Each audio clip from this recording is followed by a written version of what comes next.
Hey guys, welcome to Through the Bible Verse by Verse, a plain and simple study of the entire Bible, book by book, chapter by chapter, and verse by verse. We are in 1 Kings chapter 4, and Solomon is getting ready, is preparing to build the temple. But this chapter is going to give us a kind of an overview of his administration, and more so the kind of the wisdom, and it's kind of setting up the wisdom and how he is going to operate. Now, as we will read some of these names, I apologize in advance for butchering these names. A lot of them, and just not my forte. But anyway, I'll do the best I can, which won't be that bad, that good. All right, here we go. Verse 1, King Solomon ruled over Israel. Now, so this would be one of the last times that you would see the unity of Israel being ruled over until after the Babylonian exile.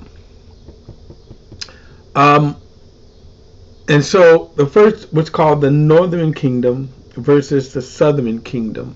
Okay, but he ruled over all of Israel, all the 12 tribes, all of the 12 territories.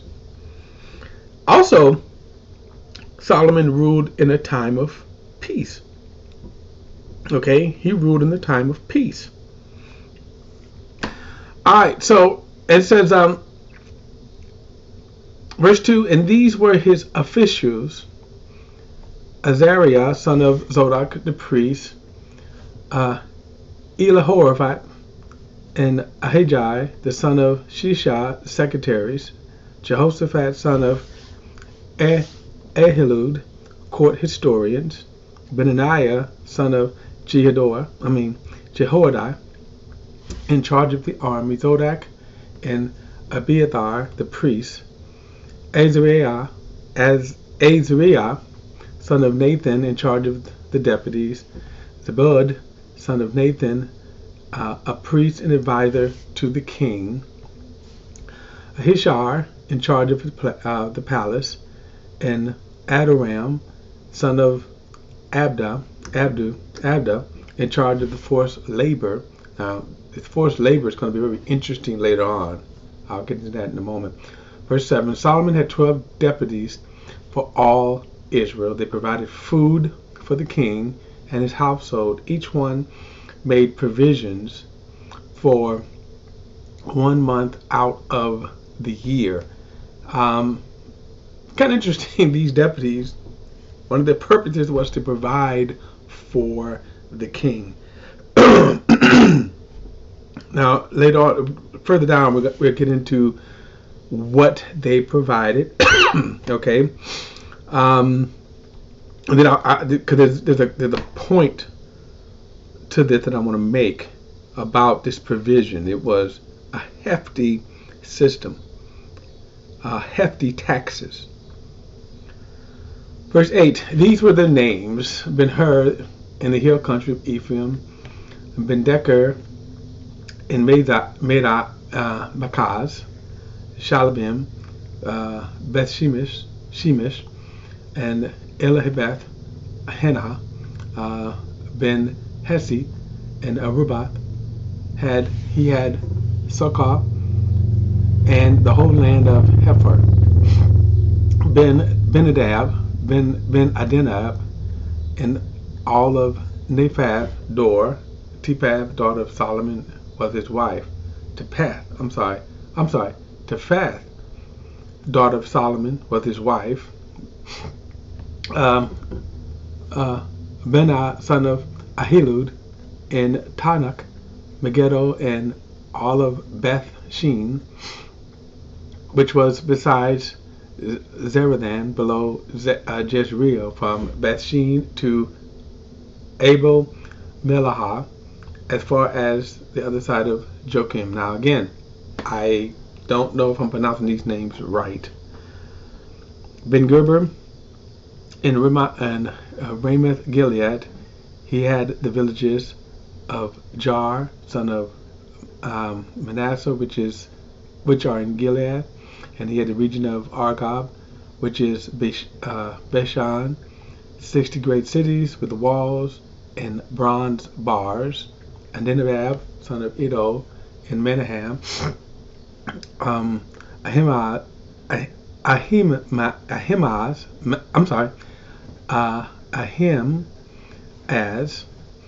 in Nephatiria. He also married the daughter of Solomon, Basemath, Hananiah, son of Hushai, Asher, and Beloth, Jehoshaphat, son of Perez, in Issachar, Shimi, son of Elah, the Benjamite. Now remember, Shimi is a very popular name, so this is not the Shimi that came out and cursed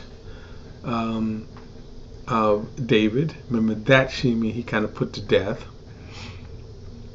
Verse 19, Gerber, son of Uri, in the land of Gilead, in the country of Sihon, king of the Amorites, and Og, king of Bashan, and there was one deputy in the land of Judah. Judah and Israel were as numerous as the sand by the sea, and they were eating, drinking, and rejoicing. Now, again, this kind of summarizes Solomon's time. Okay, his time of his reign during the time of peace. David built the kingdom, established the kingdom during the time of war. Solomon is enjoying this time. Okay, verse 21, Solomon ruled over all the kingdoms from the Euphrates River to the land of the Philistines as far as the borders of Egypt. They offered tribute and served Solomon all the days of his life. Solomon's provisions for one day were 100 bushels of fine flour and 300 bushels of meal, fatted oxen, range oxen, 100 sheep, besides deer, gazelle, roebucks, and a pen-fed poultry. Now, again, this is, you see this just fatness, opulence, overabundance here, which one, it showed Solomon's wisdom, but there was another side of this as well. But remember, this is how Solomon lived. The people of the land prospered as well, but this is focusing on, this is how Solomon lived.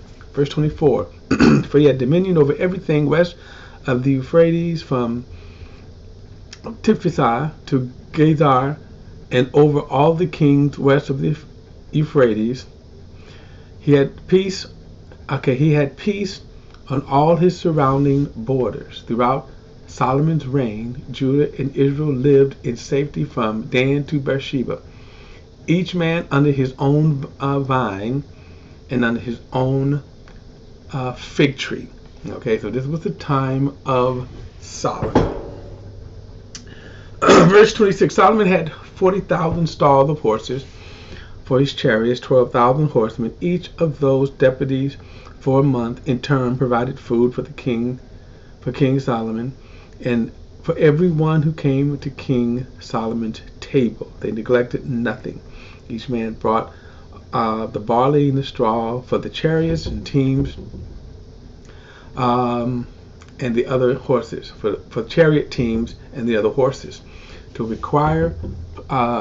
required place according to his assignments. Now again, you get kind of seeing how you can say how fat he lived, how big and large. Verse 29.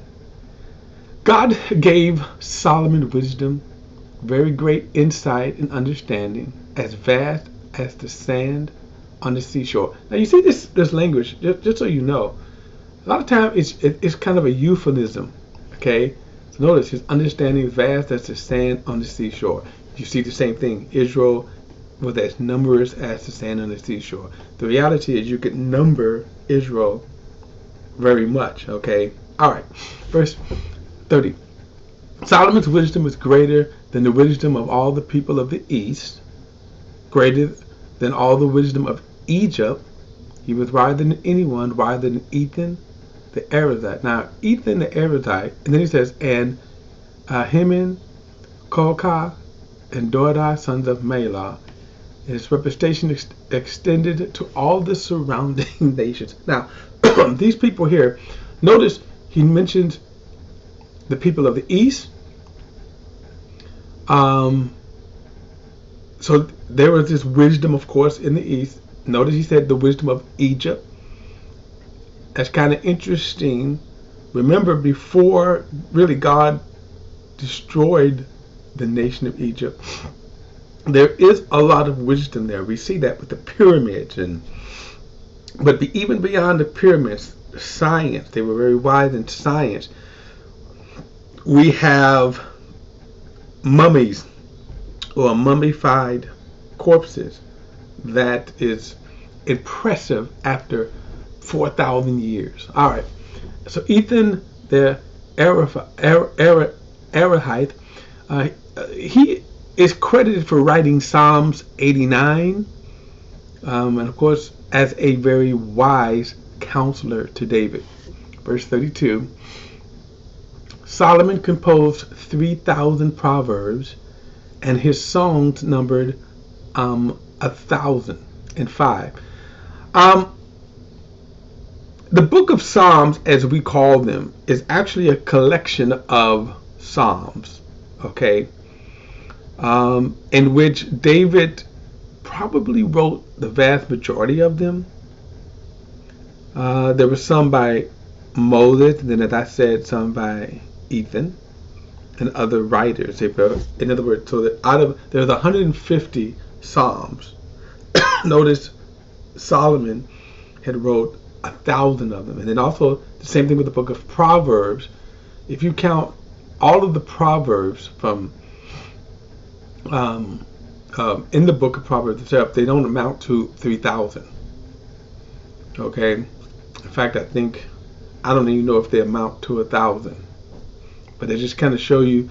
Or one other thing, let me say this: the book of Proverbs is really the only book that you can actually read each verse or each set of verses or each proverb as its kind of separate context. Now, I say that because a lot of people study the Bible as if they can just open it up and they take a verse out, and that has been disastrous and for us understanding Scripture. But the book of Proverbs is the only one you could do that. Verse 33 is that he described trees from the cedars in Lebanon to the hyssop growing out of the walls. He also taught about animals, birds, reptiles, and fish. People came from everywhere, sent by every king on earth who had heard of his wisdom and to listen to Solomon's wisdom. Now we're going to see this later on with the Queen of Sheba, how she visited him. And she was just flabbergasted by what she saw. Okay? And so you also now kind of get understanding of how the people, again, we call them philosophers, the Greeks, their wisdom, how they would sit down and just kind of study things. They just kind of sit and look and just, let me just study the birds, study everything. But notice, God is the one who gave Solomon this wisdom. That it is God who gives wisdom. And even in this, what's going to be interesting about Solomon's wisdom, that it doesn't override the sinful nature. And that is going to be the most amazing thing about Solomon. We'll get to that later, of course, in a later study. But if anything, we should certainly be praying, God, give me wisdom. As I said in the last study, the greatest thing you can ask for is wisdom, more than wealth. As I said, we just, around the country, I don't know if they've announced by the time of this recording here, I don't know if they've kind of revealed a person just won $1 billion in the lottery. But if he doesn't have wisdom, one, he's not going to be happy. He's not going to know how to spend the money. He could lose the money. We can go on and on and on and on and on. But the greatest thing you could ask for is wisdom, because the wisdom will get you wealth. The wisdom will cause you to have long life, safe life, right? A safety. And all of us are prey to foolishness. Now, of course, we'll get into that more when we get into the book of Proverbs written by Solomon. And we're kind of get more in depth into how God defines wisdom versus how excuse me, versus how the world define wisdom. All right, guys. That is our study. Don't forget to like and share these videos. Add your comments. Look forward to your comments. Don't forget to hit that subscribe button. See you in the next study.